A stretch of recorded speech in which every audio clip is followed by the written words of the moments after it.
All right, this is Ditch Diggers Season 12, Episode 5.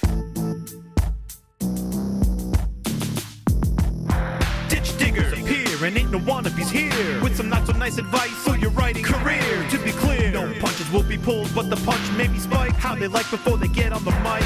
To my left we got the mighty Mer Lafferty, and if I piss her off, believe me, she'll come after me. And her co-host Matt Evan Wallace on the right. Yes, she may be half as hype as she can take him in a fight. So settle in, folks, buckle in and boot up. Time to meddle in a way to make your writer shut up. It's hard work, but the perk is that it's fun and exciting.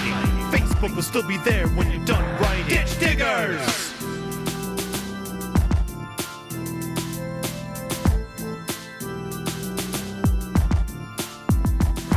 Ditch Diggers! And coming to you live from the Ditch Diggers gift wrapping room, which was inspired by Martha Stewart, it is the Ditch Diggers, Mer Lafferty and T. Kingfisher, talking to you about the business of writing, because Ditch Diggers don't get Ditch Digger block. Here we go. Ditch Diggers don't get Ditch Digger block, and working writers can't afford to get writer's block. I am Mer, great. and that is Ursula, aka T. Kingfisher. How are you, Ursula? I'm doing pretty good. Nothing's on fire. I'm working on a book that it's not block. I just don't want to. Right. I had... How are you, Mer? I'm good. I sent some book ideas to my agent, and he sent some things back. So he said they all sound really weird, and that in a complimentary way. So Good. That's good. And yeah, I'm meeting with my editor once we're done with this. So yeah, I'm gonna need to end this podcast and go get a blankie and maybe, I don't know, a teddy bear and a glass of wine and sit and have that call. So I have absolute faith in you, and but yes, that is a stressful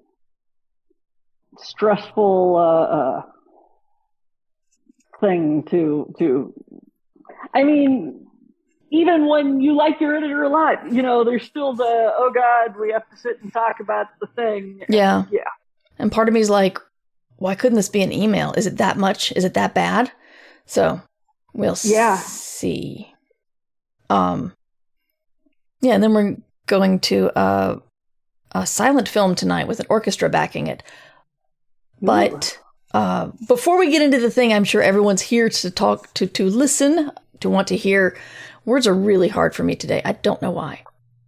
I want to mention I was guest of honor at RavenCon last weekend, and that was lots of fun there. They put on a really good convention there, and it was at this like colonial inn with 3 different buildings, and each one there was the Monroe and the Madison and the Jefferson, and it was kind of annoying walking between them until we realized there was a tunnel system, and then that got fun.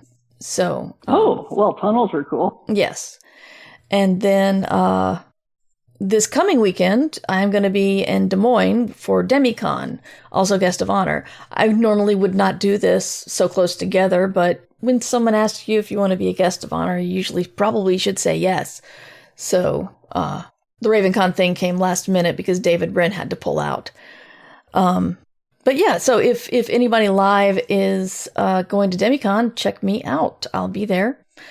But what we're really here to talk about, of course, is work for hire, because Ursula had kind of a big deal announcement this week. I'm going to push a button while you tell the big deal announcement. Okay. Yes, I was finally, after over 9 months, able to announce that I did the prequel book for Astarion for Baldurs Gate 3. And first of all, that NDA was a bear to sit on. Mm-hmm.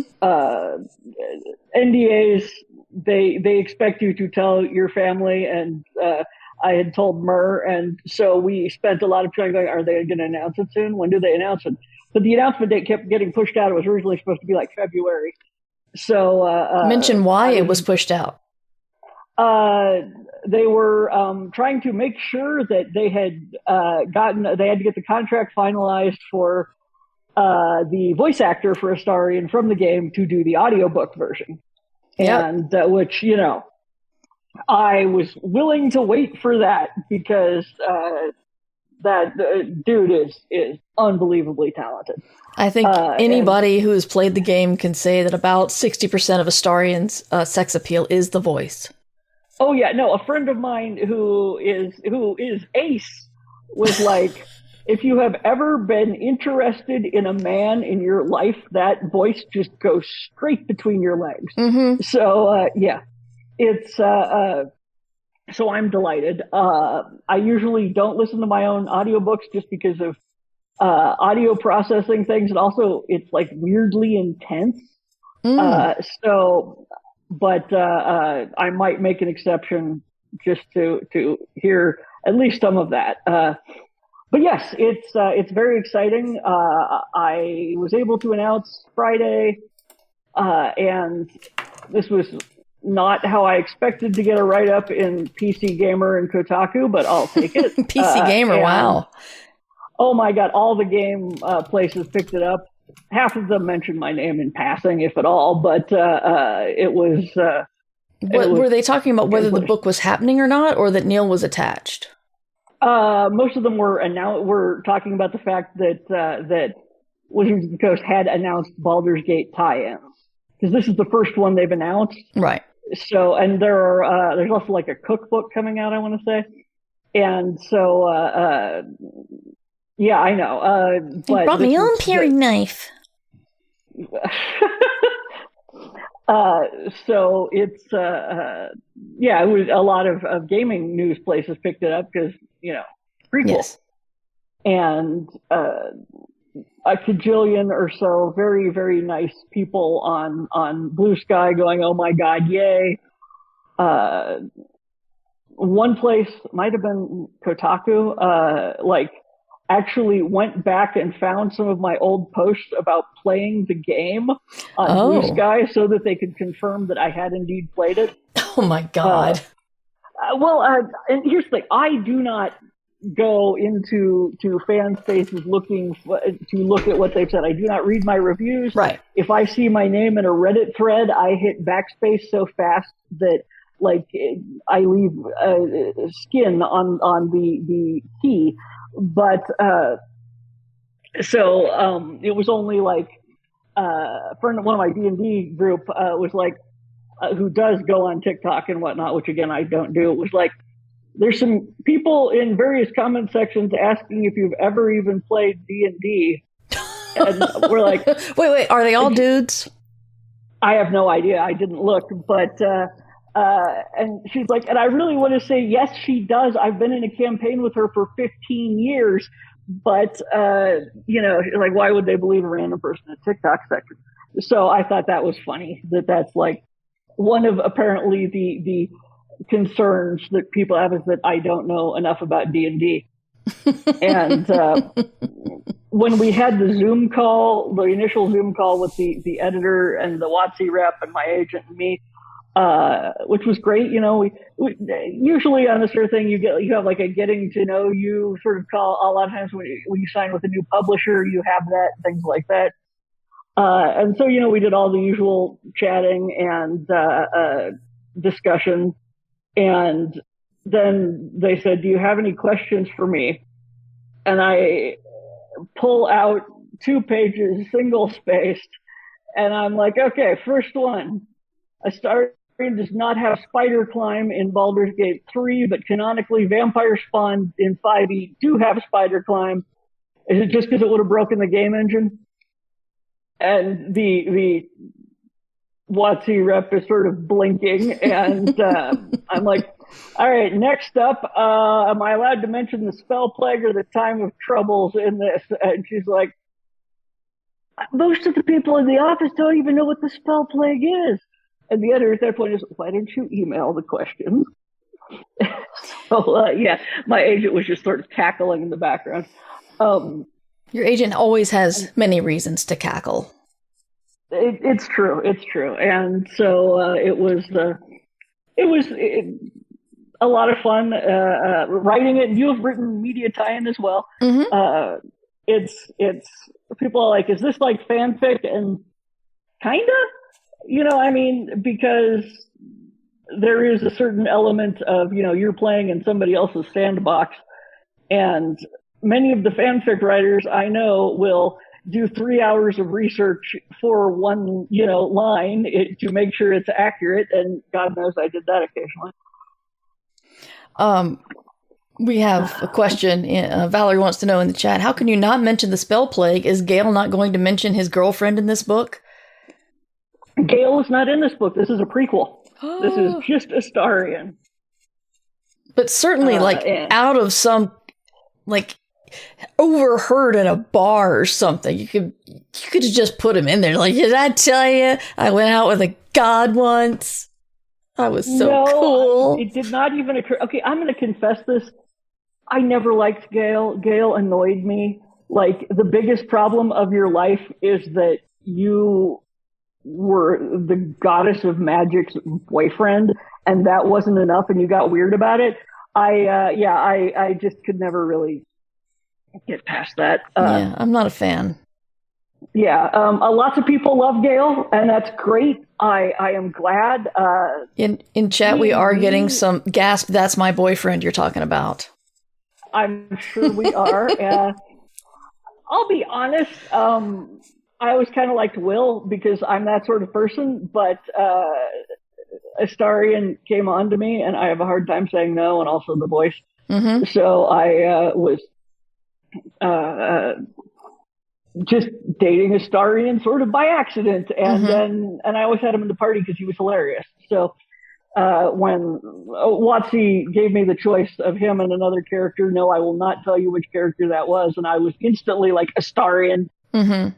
So it was fun, and I'm very proud that there's at least one line where I mentioned Loxoth erotica. Loxoth are the elephant race in D&D, and just the Watsy rep in the comments on the manuscript said that is a deep pull. So I was like, that is, you got into the lore for that one. Yeah. Another chat, I was going to read it no matter what, but I tell you now I'm more excited about it now that I know Gale's not in it. Okay, y'all can fight it out in the chat. Yes. But no, I part of the problem is because I genuinely do not know if there will be a book for every one of the companions. That would be cool, but I have not been commissioned to write it. If so, I don't think that we necessarily want overlap, because then whoever writes the next book has to arrange for, like, if they're overheard in a bar, okay, you have to arrange for Gale to be in Baldur's Gate in 1450 or whatever. That would be really cool, actually. Kind of like I forget, what is it called when you see, it's usually done in film, where you see someone have like a vignette and you see somebody in the background, and the next scene is that person in the background carrying the story further. Yeah, I know what you're talking about. I'm thinking of the Simpsons episode. Yes, that's the one that comes to mind. Yes. 15 stories in Springfield or whatever. Yeah. Yeah. So one thing I wanted to make sure we talked about, the thing is, everyone's going to be asking these questions. So can you tell people how this happened? How do you get a work for hire gig like this? I think this here's the thing, I don't know how you get a work for hire. Like, if you want a work for hire gig like this, I do not know how you get it. I got it because, 3 editors at Random House, were all big fans of my books, and went like, we need to approach authors. Do you think we could get T. Kingfisher? Let's ask. That was literally how it happened. That's actually usually how it happens. Okay, good. Yeah, I don't know. This is my first tie-in. Yeah, your agent will. My agent, yes, definitely. For me, it was my agent knew the editor of the Star Wars line, and when they talk to each other, it's do you have any authors that are really into this IP? And then they offer the names, and then. I don't actually know who asked for me for Minecraft, but I do know that the editor wanted me for the solo book. So it's the thing I feel bad telling people, because some people think that there's like a back door they can go to. Like, I can't get an agent, but maybe I can get this work for hire. I'd love to write for Star Wars. And like, no, that's usually the path they want to go is either directly from the IP holder or whoever's editing the series, because that's usually another person at the publishing house, and or your agent. It used to be that way. Star Wars, not Star Trek novels, it used to be you didn't necessarily need an agent, but that was because they would buy unagented manuscripts, but that was like the 80s. Mm-hmm. So I genuinely don't know. And each IP holder is going to have a different method, but usually you wind up going through your agent, I think. Right. So one thing you mentioned before we started recording was, as the kids would say, rip your mentions. How I thought it was interesting that people like were coming to me to squeal about your news, and not even like everyone wanted to spread the news about your amazing book announcement. How was the attention? Was it fun, or was it overwhelming, or? For the most part, it was incredibly gratifying. People were so kind. Like, and I'm on Blue Sky. My followers there are a fantastic bunch. So, and lots and lots of non-followers, to be clear, were like quoting it, and I got like I think 2,000 new followers in a day, which is a thing. And then I like. All the posts after that, I'm like, I'm posting pictures of flowers in my garden. If you're here because I wrote Astarion, I'm sorry, you're going to get way more of this than goth vampire stuff. But for the vast, overwhelming, like 99.9% were amazing and super gratifying. And you know, people having questions like, my fans, a lot of them are all, do I need to play the game first? And I'm like, it's a good idea, because otherwise you're not getting like, oh, this is the tragic backstory and I know things get better because I played the game. You are getting, why the hell did Ursula write about a vampire having shitty things happen to him and then end on a super downer note? Because if you're writing a tie-in like this is the prequel, like, this character has a horrible, tormented backstory. He's a thrall to a master vampire, like, and I can't fix that in the book. This is, you know, like, he has to end the book in a very dark place. So the best I can do is like some coping mechanism, essentially. Mm-hmm. It's which is weird, because I generally write happy endings, and but it was really kind. A lot of people were like, knowing, you know, how horrible Astarion's backstory is, that a lot of people said, you know, I trust you to handle this material well, because, like, you know, there is sexual abuse and things in the background. It's not great, and I think we did a good job. Unfortunately, our first sensitivity reader like flaked, and so we are still waiting on a sensitivity read, even though we've done copy edits and there's a lot of scrambling. Yeah, and I'm like, no, I really don't want this to go out without a sensitivity reader, because I can do the best I can, but there's always something. That, you need another eye on it, yeah. Yeah, and we did get the original creator of Astarion, who wrote all of his work in all of his stuff in Baldurs Gate 3, consulted on the manuscript, did a read over, and it was very nice. A lot of times, it was incredibly gratifying. You know, if he says chef's kiss, then I'm like, oh, I got it right. And there are, like, it's kind of the last mile problem. There are little tiny things that don't ring true that are the hardest to catch. Because, like, a big plot arc, you know what you're doing, but, like, this one line doesn't quite gel, or, you know, we need another thought here. So he was very kindly helpful on those things, and I appreciated that enormously. Excellent. I did get a couple, it's funny, of the negative comments I got, all but one of them were, why Astarion? I don't care about Astarion. Why didn't you call me, Ursula? I could have told you which one to write. There was a certain amount of that, and I'm like, I'm not replying to that. What am I going to do? I'm sorry that you wanted a different book, but this is the one that I wrote. And frankly, you get that no matter what you write. There's always someone who is like, I would have liked this book to be a totally different thing. Yes.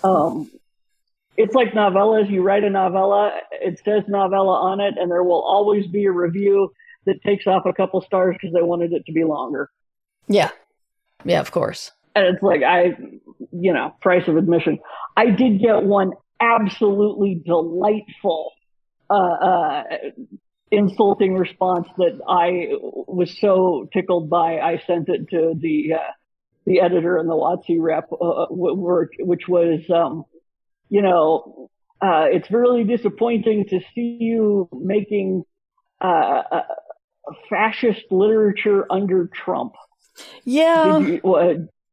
I was like, well, I guess we have to cut the scene now where Astarion turns to the camera and says, but the real enemy monster here is communism. Mm-hmm. And it was charming. Also, do you not have enough money? Which segues into a thing we wanted to talk about, actually. People were complaining you took the job because of money? Yes. Okay, here is the sad truth of media tie-ins. Yes. I make more money on my other books. You do these for the love. Yes. I've done 2 media tie-ins. The first one I did it for the love, which was solo. And the second one I did because I didn't really have anything going on at the time. And it was a book that was handed to me. And I'd played Minecraft before. So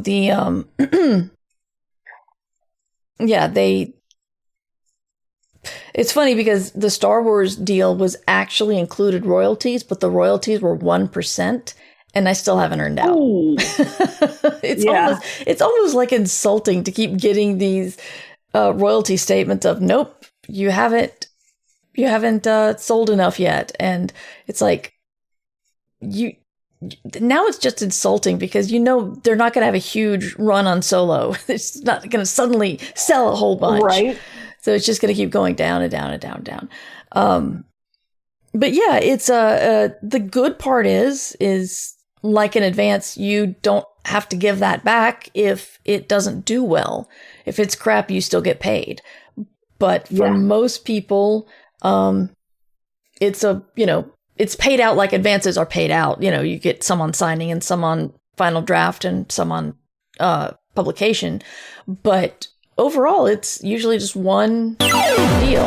Oh, whoops. Thank you for the follow. We do have a question about tie-ins, but I want to know, Ursula, do you have anything to add to that?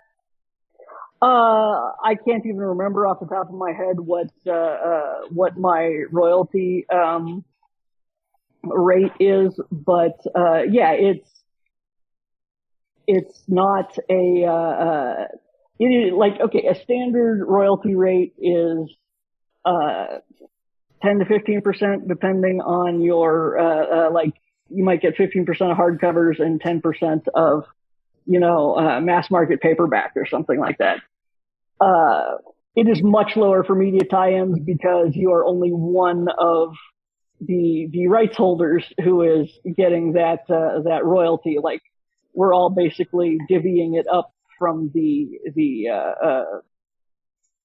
publisher or whatever. So I honestly can't remember mine, but basically the advance is the money that you see. My agent fought like a barracuda in a suit, which is what she is, and that's why I love her. to get basically a sales bonus if it earns out, or not earns out, if it sells X number of books, I get an extra check. And that's nice. And that's from Random House, not WotC. You get the advance for that. And don't get me wrong, the advance is a nice chunk of money. It is not turn my nose up money, but it's, in this case, it's the same or less as I get for my normal books. So you're doing this, and okay, I say for the love, also for the exposure. And yes, people die of exposure, so I wouldn't write the book for free. But there is, particularly on a very big IP like Star Wars, or now Baldur's Gate 3, which is not the same as Star Wars, but if people read it who don't know your work and they like it, they may go and be like, I like this author's stuff. And look, not all of them will do that, but some of them will. Yeah, I don't see that at all. Don't? No, I think people will pick up a Star Wars book and read it and think, hey, I liked that Star Wars book. Give me the next Star Wars book. And no, I think you're probably right, like 95% of the time. I figure it can't hurt. Oh, certainly it can't hurt. I just, I had my expectations managed regarding getting new readers with the solo deal. Maybe I will not get a single new reader off this. Okay, fine. I got paid to write a book about a character I enjoy, and it paid the mortgage for, most of the year. Yeah, I think,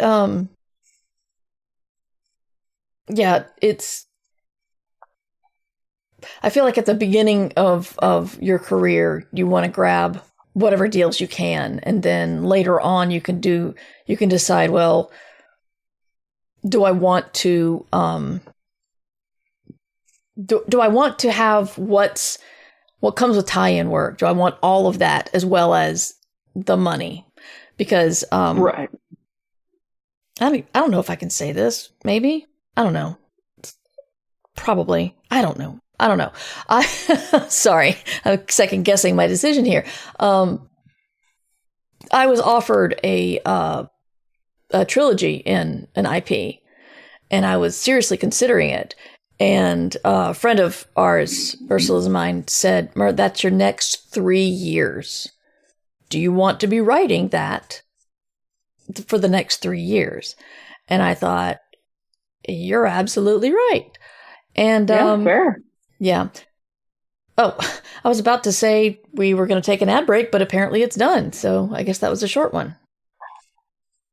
Ooh.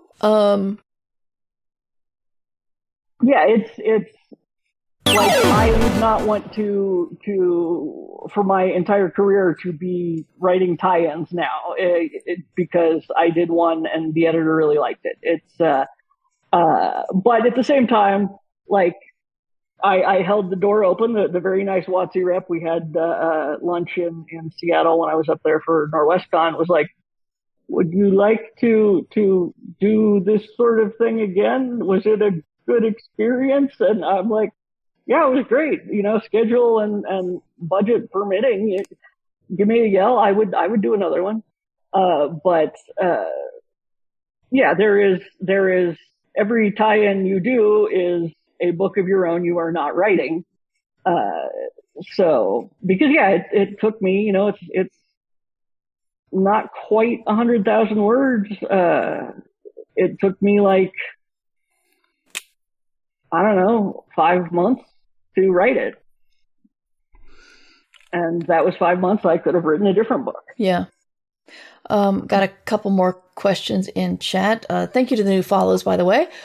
Do you think writers who are not T. Kingfisher are likely to make more on independent work than tie-ins, or is it more of a function of having a strong existing audience?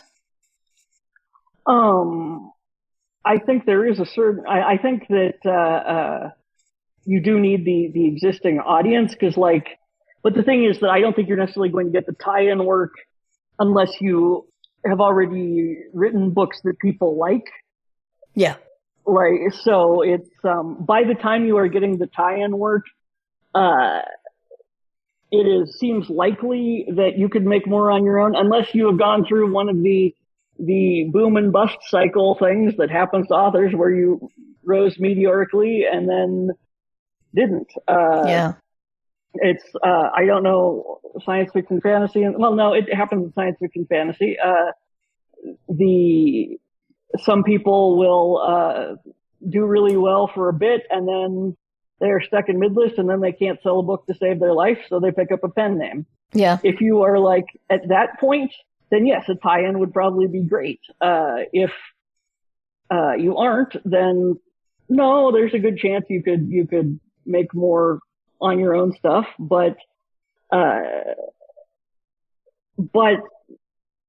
you know, it's, you have to weigh your options, I guess, and everybody is going to be different at that point. Like, I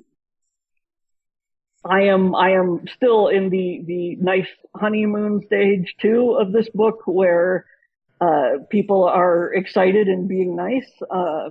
It's possible that it will come out and it will not match the fanfic people have in their heads, and they will turn on me like a pack of rabid wolverines, and then I will be sad. But them's the breaks. Yeah. The Kids Are Asleep points out that some people do like writing tie-ins, and that's okay too, depending on your interests and stuff. Yeah, I know people who do 100%. a lot.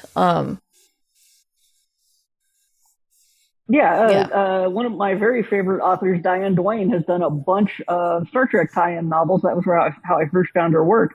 And those are great, and I adore them. And like, I would absolutely write a Star Trek tie-in novel, except at this point, I don't think that they're doing too much old series tie-ins anymore. And right. Quite frankly, that probably would be too serious a pay cut, but yeah. It's, yeah. So you mentioned it taking time to write. I know I've got my own answers, but I'll ask you first. Do you find writing a tie-in easier than writing your own stuff because you've already got a template? It's a little from column A, a little from column B. It was, I think, easier to write in that we had kind of a plot laid out. With my workshop with the various editors over Zoom, and a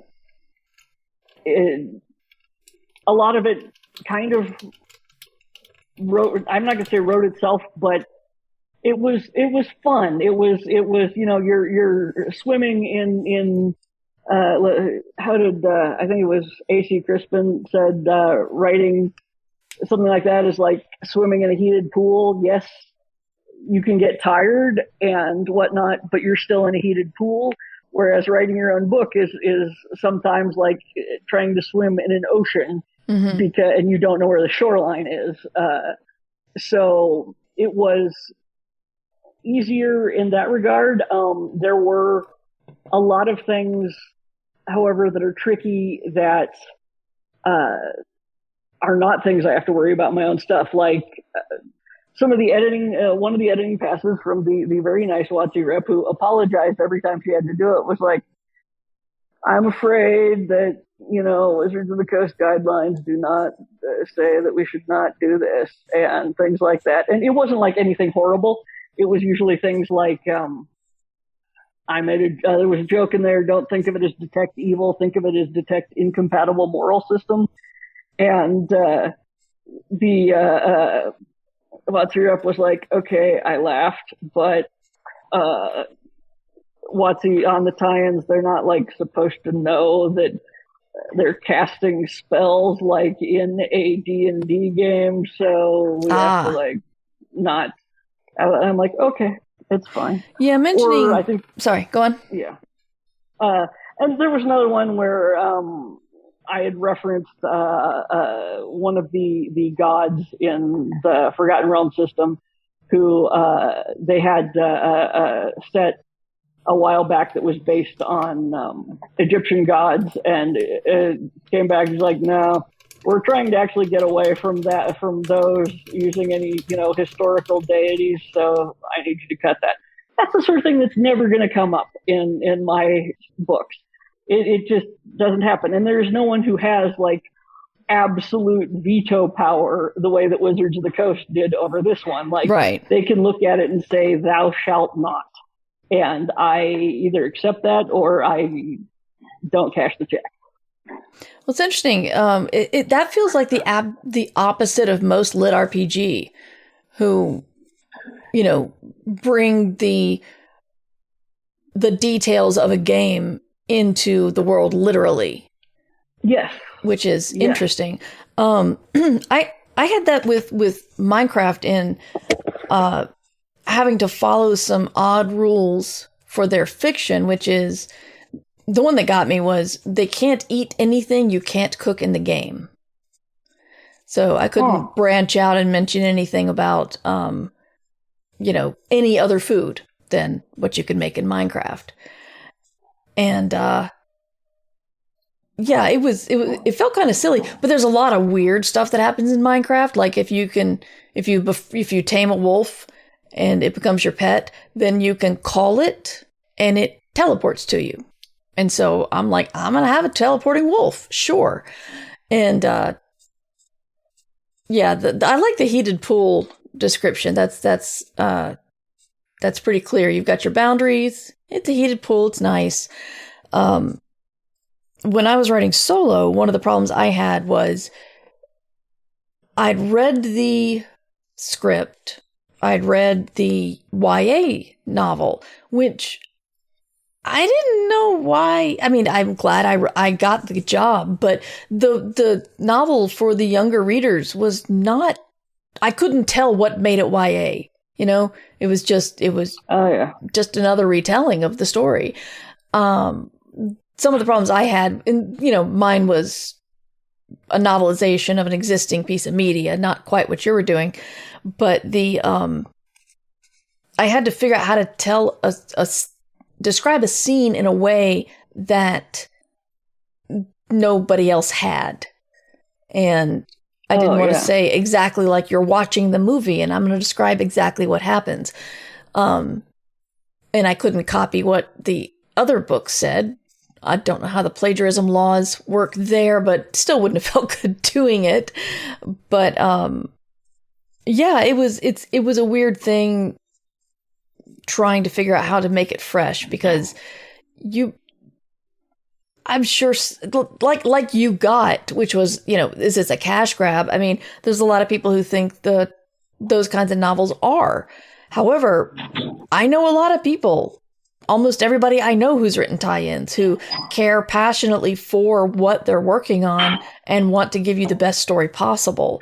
So, it's, we're going to put in work we can. I was shocked that Lucasfilm only said I could not do one scene in the book. And that's because, I quote, "We are not ready to explore that character's backstory yet."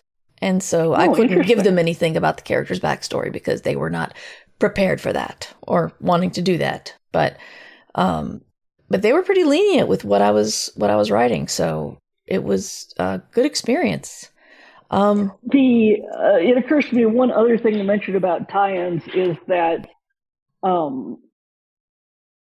having handed it in, that is not my book. Like, I wrote it, but I had invented a character in there to fill a role and handed it in. And the WotC rep came back and said, "Can you give us a little more physical description because I love her and I want to use her in other books." That's great.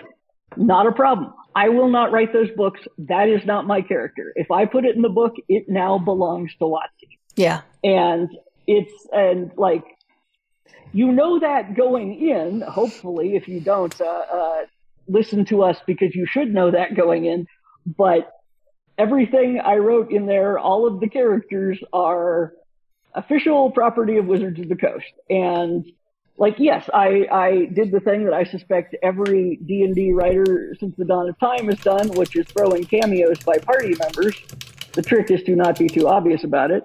But for the most part, did not use any names, did not use any like super obvious characteristics, because they all belong to WotC now. And so, be careful what you are willing to give away. If you love a thing so much you can't possibly part with it, do not put it in your tie-in book. It's that way lies madness, because somebody else is going to probably write that book. And, I can afford to be flattered and be like, yes, great, love you, like the character. Here's the description. But one second, please. No problem.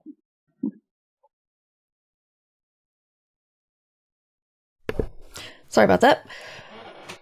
No problem. And yeah, knowing that it's not yours is a very big deal. It helps me keep my distance from it. I know some people really, really get emotionally attached to their stories, and you can't do that with IP stuff. And it's just, yeah, if you, this sounds so condescending, I'm sorry, but if you don't think emotionally you could be able to do that, I don't recommend getting into it at all. Just write fanfic. But, yeah, and to be clear, there is nothing wrong with writing fanfic. Absolutely not. Fanfic is fantastic. And one thing that did sort of annoy me is that once or twice I got questions like, like the occasional persistent, is there going to be any romance in it because it just sounds like fanfic? And I'm like, there's fucking, but there's nothing wrong with fanfic. Like, fanfic is great. No, there's not going to be a tender romance for the ages, because I would not be allowed to keep that. But yes, there's fucking.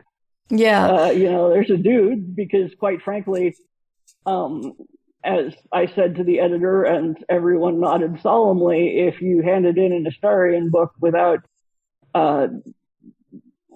without him fucking a hot dude somewhere, the fan base would rise in revolt. Yeah. So, yeah. Yeah, it's interesting. So in case people don't know, the actual distinction between fanfic and a tie-in novel is the novel is legal.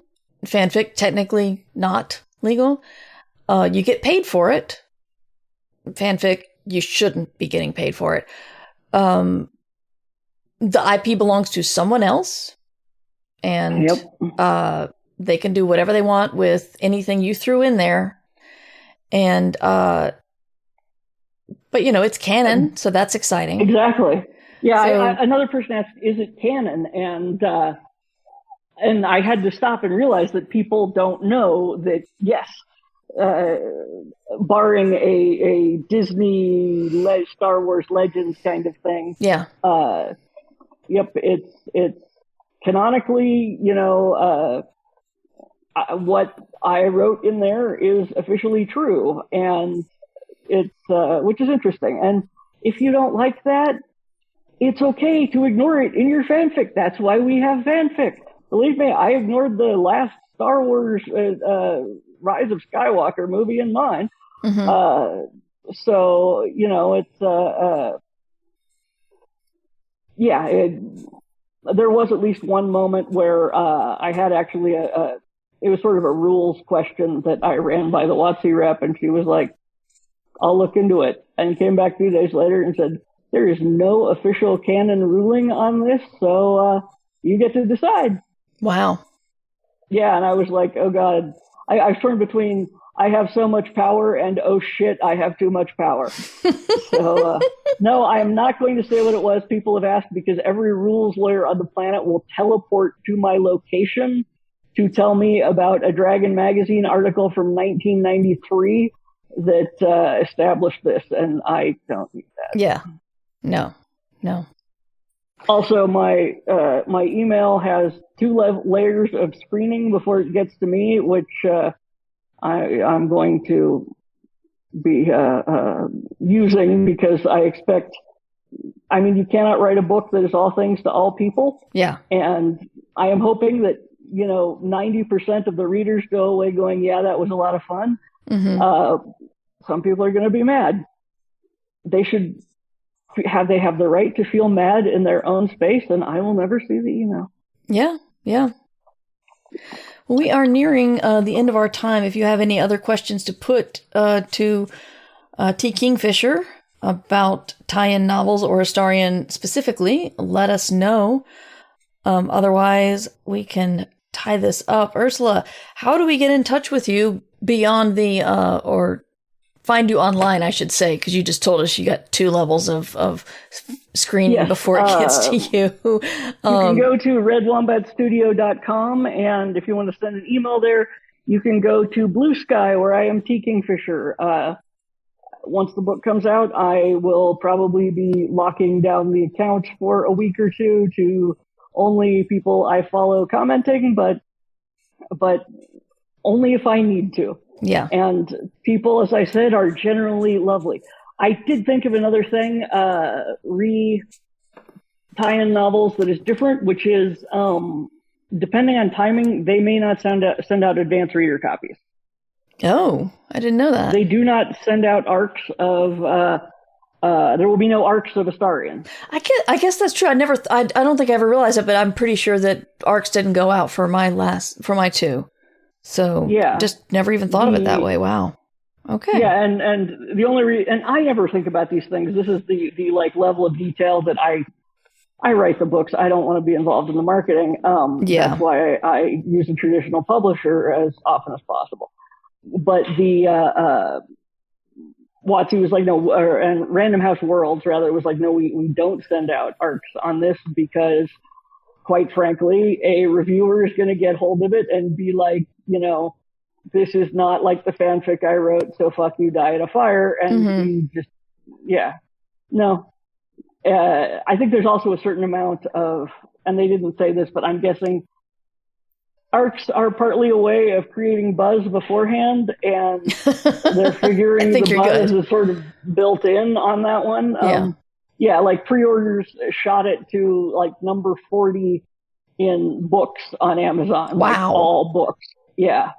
It was amazing. Also, for some unknown reason, number 1 bestseller in short story anthologies. We're like, algorithm, go home, you're drunk. Yeah. Yeah. Valerie says it is getting weird how many reviews are basically just that. This was not the thing I had in my head, so 0 stars. Yeah, it's, I mean, we're in the weird space of reviewers are fantastic. We live and die by reviews, and also some reviews are weird. It's especially because everybody can leave a review now. Yeah. Yeah. Well, my name is Mer Lafferty. You can find me at merverse.com. I sometimes hang out on Instagram as MightyMer2. That's the numeral 2. And I try to peek in on Blue Sky on occasion. And I'm Mighty Mer over there. I'm taking a break from streaming and podcasting in May. I may do streaming, but I may not. I won't be doing official I Should Be Writing or Ditch Digger streams. But come June again, hopefully we'll be back on every Thursday as I Should Be Writing, and every other Monday-ish will be Ditch Diggers. So thank you guys for showing up and asking some awesome questions. And thank you, Ursula. Congratulations on your awesomeness. Oh, I forgot to say, I really wanted to be playing Baldur's Gate on a stream with you and then announce the Astarion thing. That would have been fun. But that would have been awesome. That's okay. Yep. It's all good. This podcast was produced under Creative Commons Attribution, Non-Commercial, No Derivatives License. Music provided by Devo Spice, devospice.com. Ditch Diggers! This is a free podcast brought to you by the kindness of our patrons. If you would like to also be kind and a patron, go to patreon.com/mightymur.